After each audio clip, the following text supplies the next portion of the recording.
Meus queridos irmãos, que nos abençoe Jesus, o amigo incondicional das nossas almas. Era um dia quente, a cidade no norte do Brasil, às margens de um afluente do Amazonas, ardia no seu clima tropical. Ali estavam trabalhadores braçais, sob o comando de uma mulher estoica, que havia abandonado as comodidades do Rio de Janeiro para iniciar uma era nova na comunidade brasileira. Ela havia lutado tenazmente e, depois de haver percorrido várias ilhas do Pacífico, a fim de penetrar nas raízes da enfermidade dilaceradora, ela havia conseguido permissão das autoridades sanitárias para dar início a um projeto que deveria mudar o destino da hanseníase em toda a terra. Por isso mesmo, aquela dama de 1,80 m de altura, de olhos verdes, de tez branca, coberta por um chapéu de abas largas, dava ordens, e os trabalhadores braçais movimentavam-se de um lado para o outro, enquanto ela, jubilosa, deixava-se abrasar pelo sol ardente. Inesperadamente, para uma barca, e um grupo de homens de má catadura saltou e perguntou a um dos trabalhadores: afinal, quem é o capataz? E aquele homem modesto, apontando a dama, respondeu com certa timidez. Ele sabia que aquele grupo era de jagunços. Aqueles homens diariamente passavam pelas margens do rio, disseminando terror. E o que se encontrava à frente já tivera a audácia de matar outros, de roubar outras vidas. Então o cangaceiro acercou-se da dama e perguntou-lhe: o que a senhora pretende aqui? Como teve a coragem de abandonar o Rio de Janeiro para vir para essas desconhecidas terras? Ela sorriu jovial e respondeu na sua voz muito especial, com um profundo acento americano: eu venho para erguer um preventório para crianças sadias, filhas de leprosos. O homem disse: mas minha senhora, não me venha com essa conversa empolada que eu não entendo. A senhora está em Cruzeiro do Sul e aqui não existe essa doença. A dama veneranda, que se acostumara a não temer ameaças, olhou para aquele homem de aspecto terrível e ele respondeu com naturalidade: ah, sim, a lepra é uma doença tropical e nós estamos na faixa do Equador. Nesta área do trópico, a enfermidade é terrível e vai disseminada com uma velocidade cruel. Mas a senhora não vai trazer leprosos para aqui, porque os donos desta terra afirmaram que eu tenho que acabar com a sua façanha. Ela sorriu e disse que ali estava com autorização do presidente da República do Brasil, o eminente doutor Getúlio Dornelas Vargas. O homem meneou a cabeça e respondeu que Getúlio Vargas estava muito longe, estava nas terras remotas do Rio de Janeiro, e ali era Cruzeiro do Sul. A senhora não tente levantar nada aqui, porque tudo aquilo que a senhora construir de dia, nós queimaremos de noite. Foi então que a dama se ergueu mais audaciosa e lhe redarguiu: e o que vocês queimarem à noite, eu reconstruirei durante o dia. Ele disse: se fosse um homem, eu dava uma surra de facão.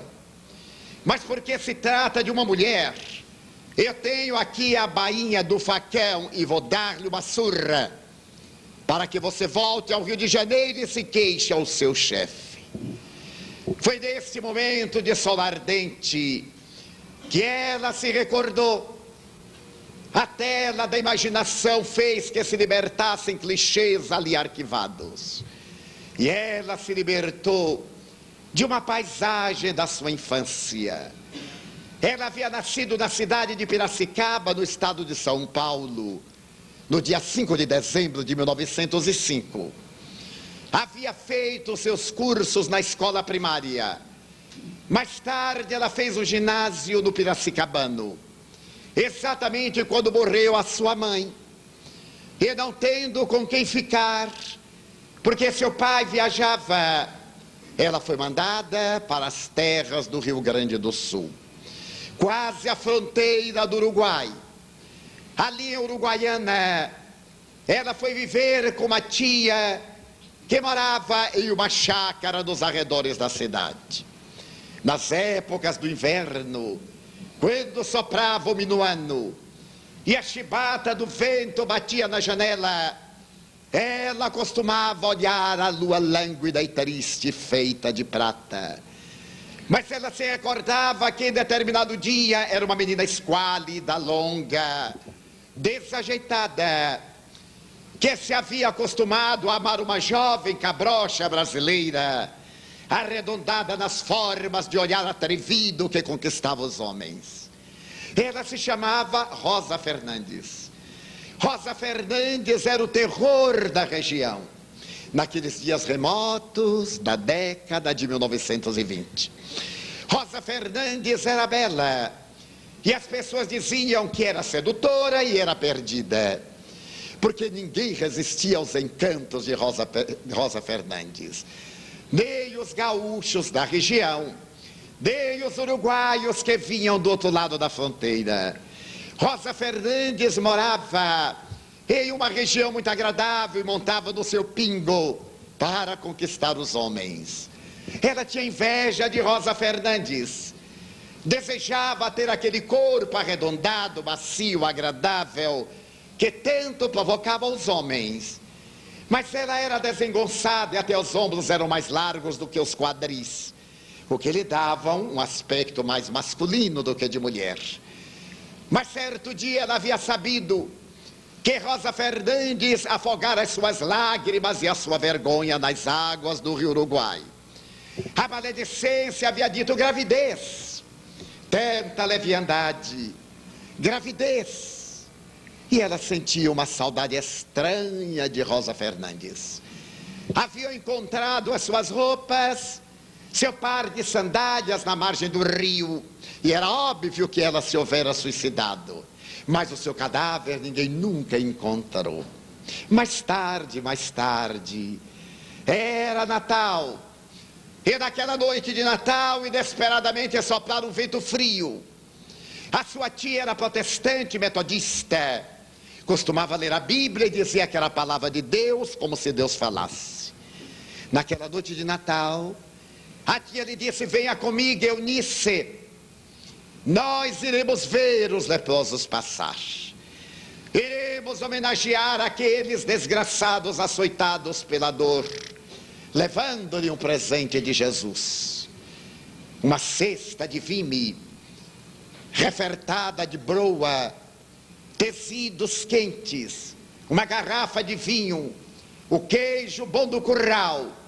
Ela e a tia foram até a primeira encruzilhada em um encontro de estradas, e ali colocaram o presente para os trânsfugas da vida. Ela correu a cancela, trepou, e ali ficou olhando aquele grupo chegar. Eram sombras que projetavam sombras nas sombras da noite. Apoiavam-se uns aos outros, alguns em bordão, outros a cavalo, e crianças gárrulas, que a noite fria vestia de mais tristeza, e que o vento açoitava nos seus trapos rasgados e balouçantes. Então ela viu quando eles se acercaram da oferenda, e quando se disputaram como chacais o que ali estava exposto. Mas ela percebeu que a regular distância, olhando na sua direção, estava uma sombra, de cabeça coberta de olhos brilhantes, um véu escuro que lhe cobria o nariz, e para baixo, e que se foi acercando, magnetizada, até que se aproximou dela, aproximou-se da menina trepada na cancela, ficou olhando-a, e a menina nos seus cravou os olhos, e então teve uma exclamação: meu Deus, você é Rosa, você é Rosa Fernandes, você não morreu, você é Rosa. Sim, Eunice, eu sou Rosa Fernandes. Mas você morreu? Não, a minha morte foi a morte da dignidade. A vergonha me fez fugir. Quando eu notei que o corpo estava cheio de marcas vermelhas sem dor, ou de pétalas rosas e sensíveis ao tato, ao espinho do campo, eu estava leprosa. E para salvar a minha família, eu então armei o cenário do suicídio e fugi para encontrar os meus irmãos. Mas nunca me esqueci de você. Veja! E abrindo as vestes que estavam rasgadas, apresentou aquele corpo de rosas pustulentas, de odor desagradável, aquele corpo que havia perdido as formas, e desceu o véu, as abas das narinas carcomidas, a boca retorcida. A menina deu um grito, e ela disse: lembre dos meus olhos, os olhos de estrelas, e mesmo depois que eu me vá, o que falta pouco, os meus olhos acompanharão você, Eunice, irão com você. Lá em Cruzeiro do Sul, Eunice recordou-se daqueles olhos. Ela pareceu vê-los na claridade do dia, como a sua vida se modificara depois daquele Natal. A sua tia fizera que concluísse o seu curso uruguaiana. Ela desejava servir. A lepra devorava o corpo da humanidade. Enfermidade pandêmica, irreversível, sem terapia senão de placebos, óleo da chalmugra. Ela foi realizar em Buenos Aires o seu curso de assistente social. No Brasil não havia. Ela desejava servir, e era necessário ter um diploma que lhe abrisse os horizontes.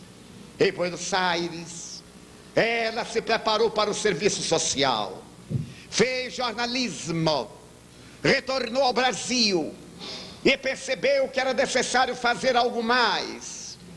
Viajou então aos Estados Unidos, aprimorou a sua técnica, desenvolveu a capacidade, a cultura, viajou ao Havaí, esteve na ilha de Molokai, aonde havia vivido Damião de Wester, que se tornaria Damião leproso, o pai dos leprosos da humanidade. Ela galgou aquela ilha vulcânica e olhou o mar imenso de onde Damião contemplava a humanidade. E ali no silêncio da praia, na penedia triste, ela jurou que daria sua vida às crianças sadias dos portadores da hanseníase. Naquela época, a década de 1930, já se sabia que o contágio da lepra não era tão terrível quanto se anunciava na tradição bíblica. Era indispensável a promiscuidade, o contato direto, demorado, íntimo, a carência das necessidades orgânicas mais primárias. A imundície eram os fatores que provocavam a irrupção da enfermidade cruel. E ela então sonhou, se ela pudesse retirar dos braços das mães as crianças recém-natas, se ela pudesse isolá-las, realizaria uma terapia preventiva e acabaria com a lepra. Mas era um sonho de menina mulher. Voltou ao Brasil e abriu aqui no Rio de Janeiro, na Rua do Catete, uma pequena sala, para proteção aos portadores da lepra. Ainda se usava a palavra amaldiçoada. Ninguém tivera coragem de dizer que a hanseníase era uma enfermidade redentora, mas se falava que era uma enfermidade punitiva. E aqueles que a carregavam estavam castigados por Deus. Mas não havia como sobreviver.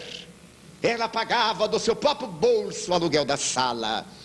Havia pedido voluntárias, mas as voluntárias estavam muito preocupadas com outras necessidades. Foi quando ela ouviu falar a respeito do Instituto Granbury, em Juiz de Fora, e partiu para lá do estado de Minas Gerais, a fim de encontrar uma oportunidade que desejasse um ganha-pão honrado, trabalhar no serviço social, dedicar-se ao jornalismo. Era uma idealista e jamais poderia esquecer-se de que ao chegar à porta de entrada do Instituto Granbury, iria encontrá-lo. A imaginação tem desse milagre, esse prodígio de fazer recuar o passado e trazer as lembranças à atualidade. Ela se lembrava que no tempo da infância, quando estava em Uruguaiana, certo dia a sua tia recebeu um missionário americano. Esse homem estava realizando uma saga pelo Brasil para levar a palavra de Jesus na visão metodista. Era conhecido como pastor da palavra sublime. Quando ele chegou, ela contava 15 anos. Eu me recordo, e já disse que ela era esguia, que não era bonita nem era sedutora. Mas quando ele se adentrou na casa com seu olhar percussiente e olhou aquela menina, sorriu e foi gentil. Menina, como é seu nome? Eunice. Ó, Eunice, você é casada? Não sou casada, Dr. Weaver. Eunice, se eu não fosse casado, eu me casaria com você. Ela sentiu-se ufana. Não é todo dia que alguém pode dizer isso a uma menina. Bem, ele poderia ser seu pai, mas qual é a diferença? O amor maduro é mais saboroso. Os vinhos velhos são mais capitosos. É natural, portanto, que aquele homem pudesse ter enriquecido a sua vida, ter lhe dado cor. Agora, quando ela se adentrou pelo Instituto Granbury, apoiado a sua indefectível bengala, veio o Dr. Weaver, olhou-a. Eunice, você é a menina Eunice? Você está casada, Eunice? Não, Dr. Weaver, ainda não, pois eu estou viúvo. Você gostaria de casar-se comigo? Se o Dr. Weaver deseja casar-se comigo, eu estou disposta a aceitá-lo. Então vamos primeiro namorar. E a partir daí, Eunice iria trabalhar no Instituto Granbury com o extraordinário pregador, o Dr. Weaver, que deixara sementes de luz no coração de milhares de pessoas. Um ano depois, eles se casavam, exatamente no instante que a Universidade de New York teve uma ideia original: fazer uma universidade flutuante. A universidade adquiriu um transatlântico de luxo, montou uma universidade, escolheu os melhores jovens da cultura americana, os mais ricos, os mais hábeis, para fazer uma viagem em volta do mundo, para estudar em loco geografia, história, sociologia, filosofia, artes. E a Universidade de Nova York elegeu o Dr. Weaver para ser o reitor dessa universidade flutuante. E era o seu presente de matrimônio. Eunice e o Dr. Weaver pegaram na Praça 15 da cidade do Rio de Janeiro a universidade e o grande navio e deram a volta ao mundo com a melhor juventude americana que procurava um lugar ao sol. E quando ela voltou ao Brasil, estava instalada a ditadura getulista. Ele havia chegado dos pagos do Rio Grande do Sul e havia submetido o bravo corcel brasileiro ao comando da sua mão ditatorial. Havia estabelecido um Estado novo, A partir daquele 1937, o Brasil começaria uma saga diferente. Getúlio Vargas estava no Palácio do Catete. E eu disse, o Iver teve uma ideia audaciosa. Mandou marcar uma entrevista com o presidente da República. Ele aqueceu em receber aquela mulher especial. Getúlio Vargas, que era de baixa estatura, diz a tradição ferina da maledicência, sentava-se em uma cadeira alta, de largo espaldar sobre um estrado, para obrigar as pessoas a olharem de baixo para cima, como os grandes reis. E era assim que ele recebia e despachava do Catete. E foi assim que, por detrás do seu charuto Winston Churchill, ele recebeu, eu disse, o Iver, seja breve, senhora, que eu tenho uma reunião com os meus interventores. Ele havia convocado o Brasil para vir ao Rio de Janeiro, eram interventores por eles nomeados para governarem o imenso país, e ele estava nesse momento de exaltação e de febre, lançando as bases de uma era nova.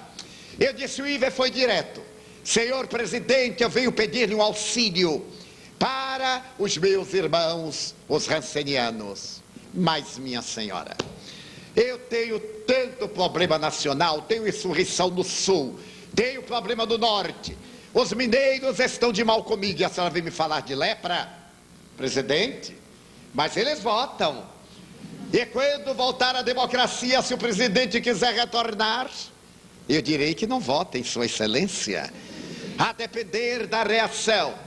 Getúlio gostou, a mulher era ousada, ele tirou o charuto, sorriu para ela, em que ele possa ser útil. Senhor presidente, eu desejo instalar no Brasil uma série de preventórios, retirar a criança recém-nascida das mãos da sua mãe. Sim, eu sei que é impiedade, mas é a impiedade que salva, é a terapia que vai dar vida. Essas mães pedirão a Deus por verem seus filhos salvos, e eu necessito do apoio do governo. Desejo fazer uma campanha nacional e gostaria que o presidente da República abrisse o meu livro de ouro, dando, em nome do país, uma oferta para sensibilizar as classes dominantes. Senhora, você crê no brasileiro mais do que eu? Você acha que a iniciativa privada pode fazer alguma coisa pelos seus filhos sadios, daqueles que vêm da lepra? Mas é claro, presidente, nós dois confiamos no Brasil. Pois, minha senhora, eu confio no Brasil, mas não estou muito seguro dos brasileiros. E quero lhe dizer que a sua campanha não vai ter êxito nenhum. Lhe digo mais ainda, eu poderei dar o meu apoio verbal, e eu tenho tanta certeza do fracasso, que cada moeda que a senhora conseguir, eu darei em nome do país, em dobro. Oh, presidente, o senhor já está me devendo cerca de 5 mil réis, porque eu acabei de assinar 2.500 réis. E o presidente já me deve 5 mil réis.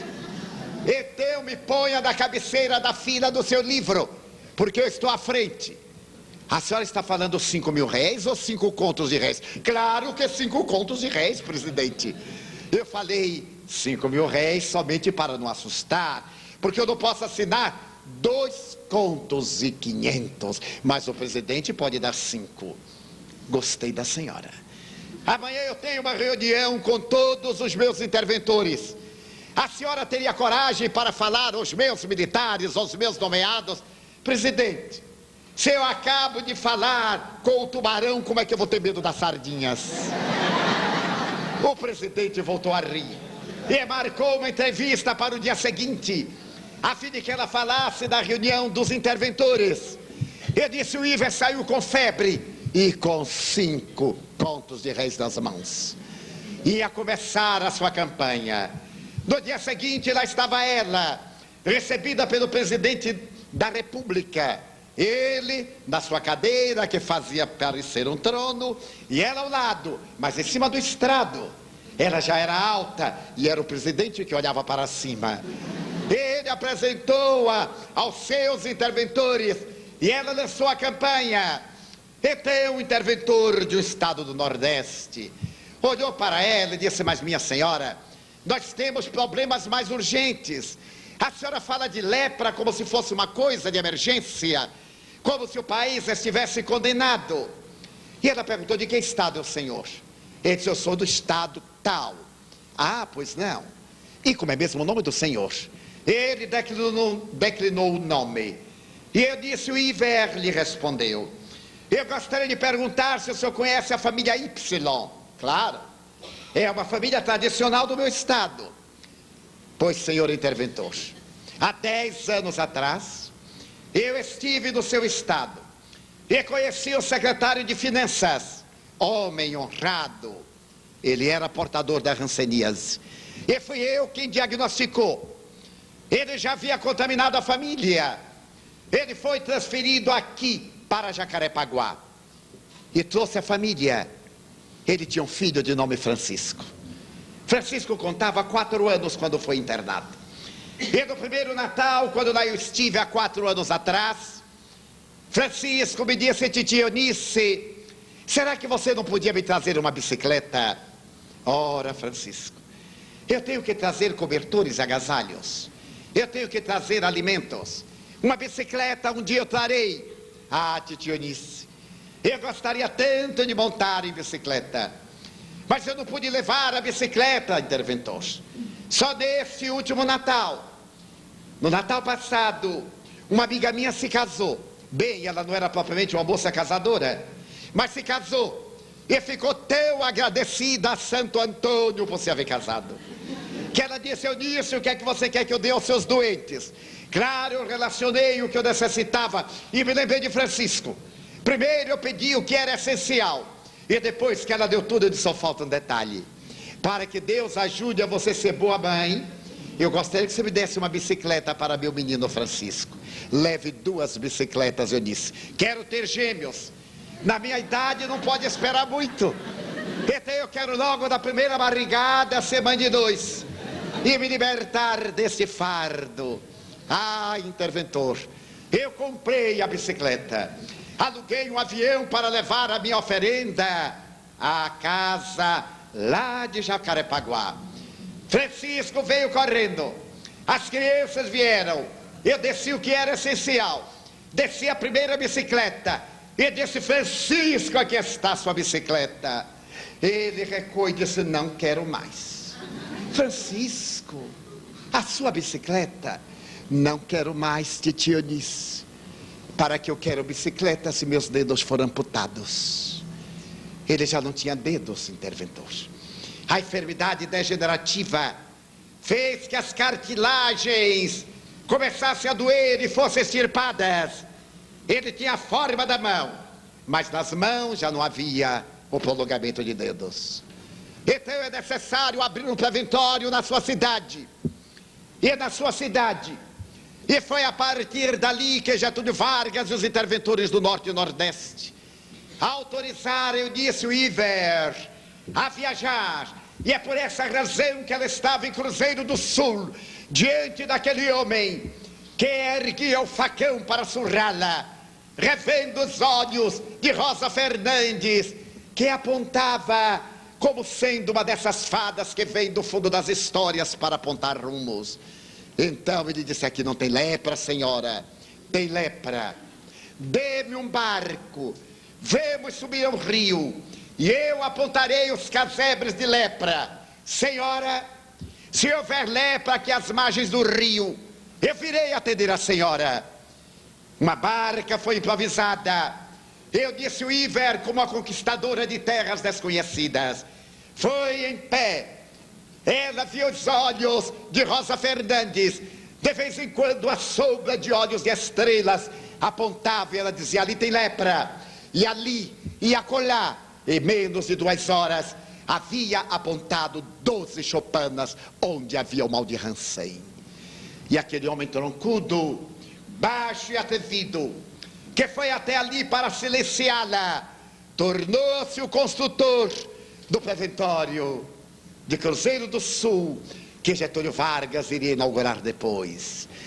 A saga de Eunice Iver semeou preventórios por todo o território nacional. Mas a vida é feita de dores.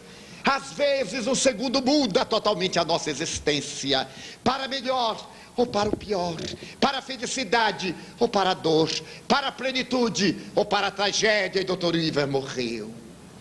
Ele lhe havia deixado 2 filhos do primeiro casal. Ele empenhou-se por educá-los.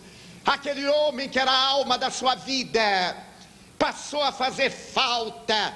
Ela passou a perder combustível. Os santos olhos do amor que a nutriam já agora estavam tão longe, e se apagava da memória a ternura dos seus beijos e a carícia das suas mãos. Aqui na praia de Botafogo, onde ela morava, um dia olhou o mar, e ao olhar o mar sentiu a ausência, esta soledade dos que andam perdidos na multidão a sós. Então as lágrimas foram muitas, ela fez depressão. Para que viver? Jesus havia dito que não adianta salvar o mundo e perder-se. Ela estava salvando vidas, e a sua vida viajara com seu amor. Ela foi agora a Belo Horizonte para poder atender os que estavam internados no sanatório de Santa Fé. Foi hospedar-se na residência de um casal abnegado, quase cegos, Dona Dolores e o seu Abreu. Seu Abreu, que ficou célebre como Abreu das Canetas, porque tinha uma casa de canetas na rua Afonso Pena, em Belo Horizonte.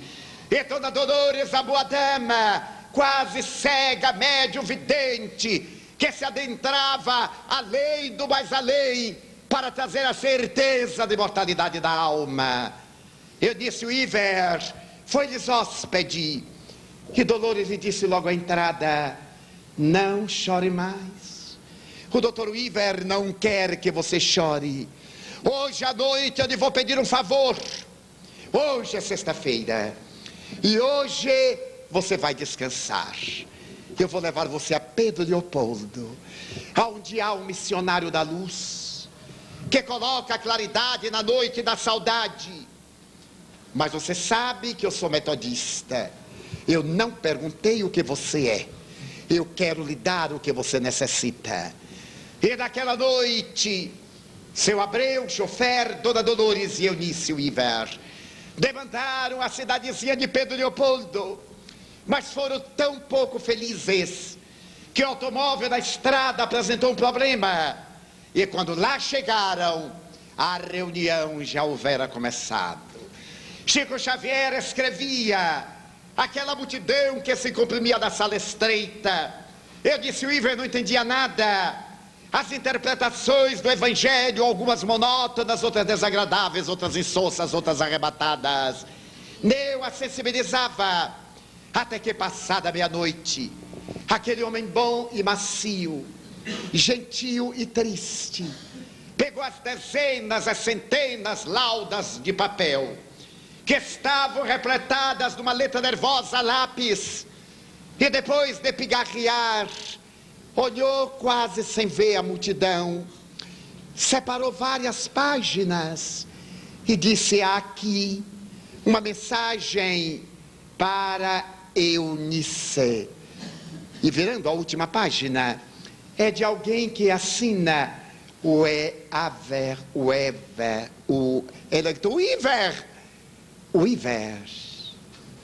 Eunice da minha alma, que Jesus te abençoe.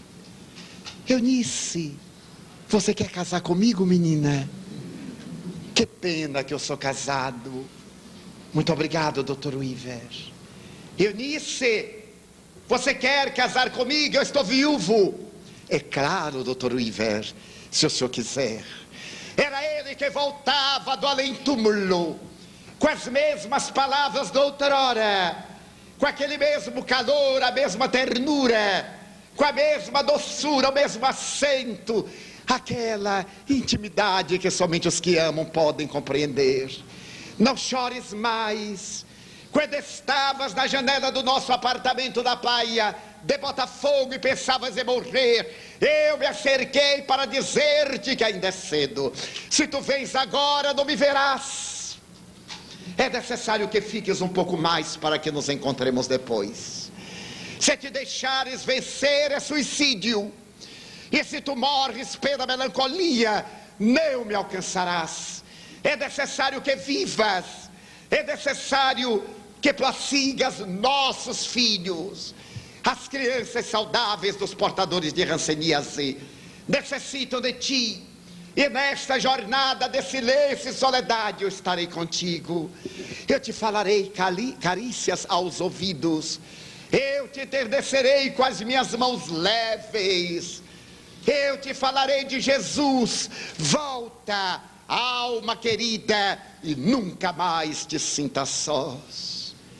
Quando Chico Xavier lhe deu a mensagem, as laudas de papel, ela abraçou-as. Ela disse comovida: eu creio. Ele que está me abraçando. Eu creio. E mudou completamente. No ano de 1965, eu estava na cidade do Rio de Janeiro e realizava o culto evangélico na residência de Emílio e Lígia Ribeiro desta casa. Era o culto evangélico do lar das quartas-feiras. Quando me encontrava no Rio, reservava esta noite para o abençoado intercâmbio com o mundo espiritual na casa de Emílio e Lígia. Marcelo já havia desencarnado e retornava sempre pelo lápis mediúnico para consolar seus pais. Naquele dia ou naquela noite, eu me encontrava sentado de costas para a porta. E quando Marcelo chegou, apresentou-me espiritualmente a um homem, venerando, de tez branca e rosada, os olhos que sorriam estrelas, apoiado a uma gentil bengala. E ele me disse: agora sou eu quem vai escrever. Ele me cede o lugar, e eu te peço licença para escrever a minha alma querida. Eu me chamo Iver. Dobrou-se e escreveu. Quando eu terminei, eu perguntei: quem é? Eunice Iver. Ela se levantou atrás de mim, acercou-se da mesa, e ele vinha continuar a mensagem que houvera interrompido em Pedro Leopoldo. Falava-lhe das delícias que estava preparando para o reencontro. Falava da certeza do amor de Deus, da eleição que Jesus fizera a respeito dela e dele para amar. Como eles haviam sido pescados no mar do mundo para servir. Pedia-lhe que tivesse um pouco mais de paciência. Os preventórios agora floresciam no mundo inteiro. Ela havia sido a única mulher não médica a participar de um congresso de hanseníase no Havaí, para lançar a rede de preventórios no mundo inteiro. A hanseníase estava ficando sob controle. A ciência havia descoberto as sulfonas, a diazona, o promin. Já se tinha alta clínica. Os velhos leprocômios, agora transformados em clínicas de hanseníase, libertavam pessoas marcadas na alma e marcadas no corpo. Mas era necessário levar adiante uma saga maior. Ele dizia: é necessário fechar os lares de hanseníase. A enfermidade deve ser tratada em ambulatório. E eu te delego esta tarefa, alma da minha alma. Tu vieste à terra para desalgemar. Eu te delego a tarefa de desalgemar vidas. E vive, porque eu te aguardarei. Ergui um lar de sonhos e de sorrisos. E coloquei à porta da nossa casa um ramilhete de flores de laranjeiras, que estão abertas e perfumadas para ornar-te de alegrias e de paz. E abraçava e beijava. E eu nunca me esquecerei dos seus olhos verdes e enormes, os seus cabelos brancos partidos ao lado esquerdo, a sua mão nervosa, tomando a mensagem, abraçando-a e abraçando-me, chorando e me dizendo: é ele que não me deixa nunca. E ficamos amigos. No dia 3 de outubro de 1969, eu proferi uma conferência na Federação Espírita Brasileira, na Avenida Passos. E Dona Eunice Weaver me veio saudar ao término da nossa peroração. Ore por mim, peça para que ele me acompanhe. Estou indo ao Japão, ao Congresso de Hanseníase em Osaka, e vou lançar a ideia para que se acabem com a reclusão dos portadores do mal de Hansen. É um plano audacioso. Vou jogar a minha vida em favor dos meus irmãos portadores das marcas da alma. Peça por mim. Eu irei a Porto Alegre em dezembro e depois eu voarei. Mas eu acho que vou morrer. Então eu deixei toda a minha obra escrita para que ela possa frondejar, frutecer. E depois que eu me for, eu voltarei um dia. Abraçamo-nos. E alguém fotografou esse abraço de até breve na terra. Ela viajou no dia 5 de dezembro daquele mesmo ano de 69. Eu estava em Salvador à noite, quando em plena reunião mediúnica, eu vi chegar a Dona Eunice, o olhar vazio, ela flutuante no ar, Joana de Ângeles trazendo-a. Então eu fui tomado de espanto e perguntei que se terá passado. Estará em desdobramento parcial pelo corpo? E Joana me disse: entrou na vida. Trouxemos-la para daqui levarmos na direção da imortalidade. Nessa mesma noite telefonei aqui a Celeste Mota, onde me hospedava, para que ela procurasse saber o que havia acontecido com Dona Eunice Weaver e fosse ao seu sepultamento, levando a nossa homenagem, o nosso carinho, a nossa presença. Celeste encarregou-se de se indicar.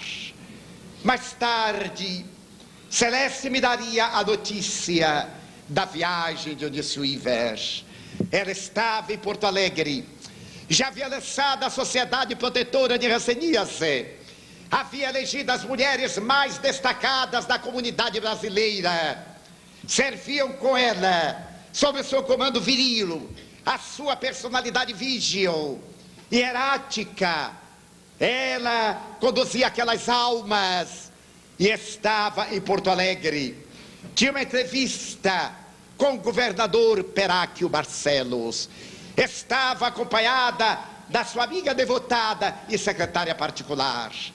Foi recebida por Sua Excelência o governador. Sentiu uma dor no peito, estranha, inesperada. Foi diretamente ao hospital e o infarte do miocárdio fulminante arrancou-a do corpo pela manhã. Eunice Weaver deixava a matéria para singrar os rios invisíveis e infinitos da imortalidade. Seu corpo foi trasladado de Porto Alegre ao Rio de Janeiro. Foi velado no Instituto Bennett, ali mesmo na Marquês de Abrantes. E eu pedi a Celeste que fosse ao enterro, que me desse notícias. A mulher mais notável do Brasil. Ela havia recebido a medalha Daniel Danton, uma das homenagens mais difíceis do mundo, porque para que se possa receber essa medalha é indispensável ser elegido por 1000 personalidades internacionais.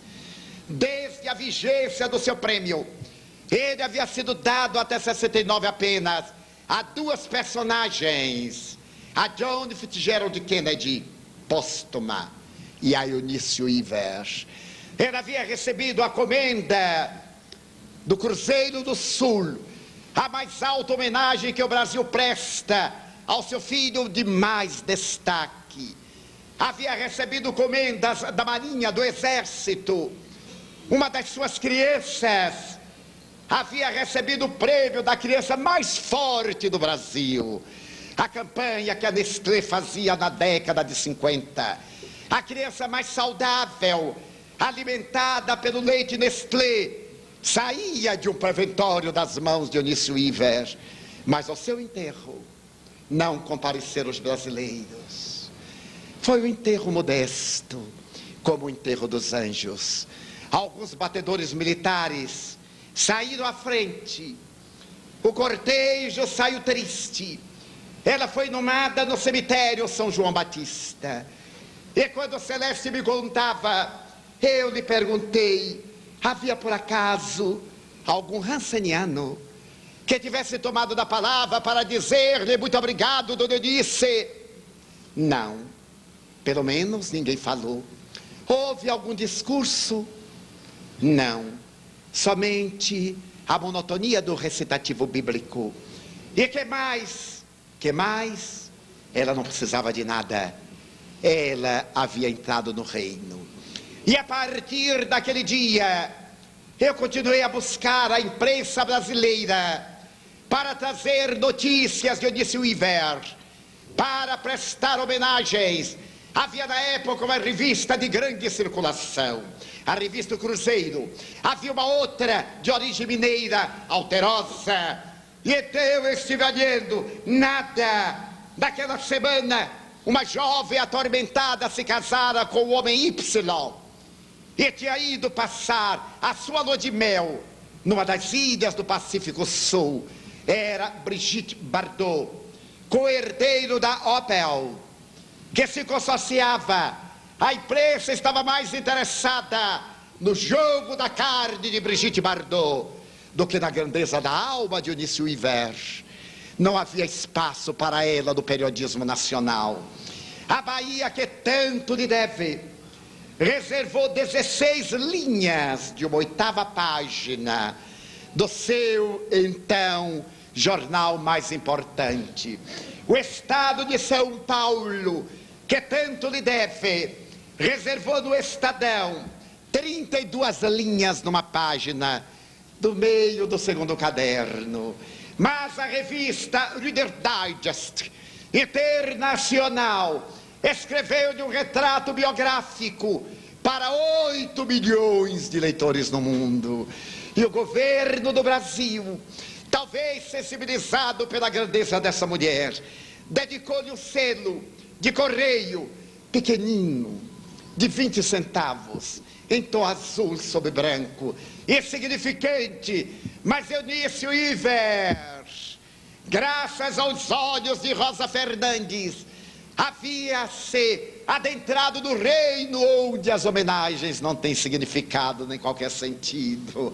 Havia se tornado uma estrela na escumilha da noite ao lado do seu querido Iver. E uma noite, 6 meses depois, ela me apareceu como se fosse uma fada madrinha, a voz gentil, as mãos distendidas, e me disse: eu quero escrever para eles, os marcados na alma. Quero escrever por tuas mãos uma mensagem, porque os meus filhos que têm ranceníase são os marcados do corpo, mas a terra está referta dos marcados na alma. E então ele escreveu uma mensagem que a revista Reformador publicaria depois, da Federação Espírita Brasileira. E ela subiu ao sólio da plenitude para continuar ajudando aos seus irmãos. E hoje pela manhã, quando o rosto da alva chegava suavemente, vencendo a bruma que parava sobre a Baía de Guanabara, estava orando, dizendo a Deus muito obrigado. Quando eu disse, o Iver adentrou-se, me distendeu os braços e me perguntou: ainda se lembra de mim? Como não, dona Eunice? Se a senhora não fosse casada, eu queria me casar com a senhora. E ela sorriu e me disse: eu aceitaria. Então eu lhe pedi que na noite de hoje ela viesse comigo à casa de André Luiz, onde estamos nós, tantos marcados na alma. Onde estamos nós, aqueles que carregamos a ranceníase interna, e que um dia virá a flote, que um dia sairá como rosas purulentas da depuração. Eu lhe pedi que me acompanhasse na noite de hoje a este santuário de amor, onde centenas de mãos se distendem para diminuir as exulcerações das almas na terapia bioenergética, onde as mãos da caridade vão buscar nas regiões dolorosas do astral inferior os espíritos infelizes que chafurdam no remorso, na consciência de culpa e que se estigmatizam pelas reminiscências de uma existência infeliz. E eu lhe pedi que trouxesse, se fosse da vontade de Deus, Rosa Fernandes, para que os seus olhos pousassem sobre nós, os equivocados da terra, aqueles que nos corrompemos, aqueles que vendemos o corpo no prato da sensualidade, aqueles homens e mulheres vendedores do perfume da ilusão do lupanar, da droga que amarfanha a alma, do álcool que enlouquece, do tabagismo que assassina.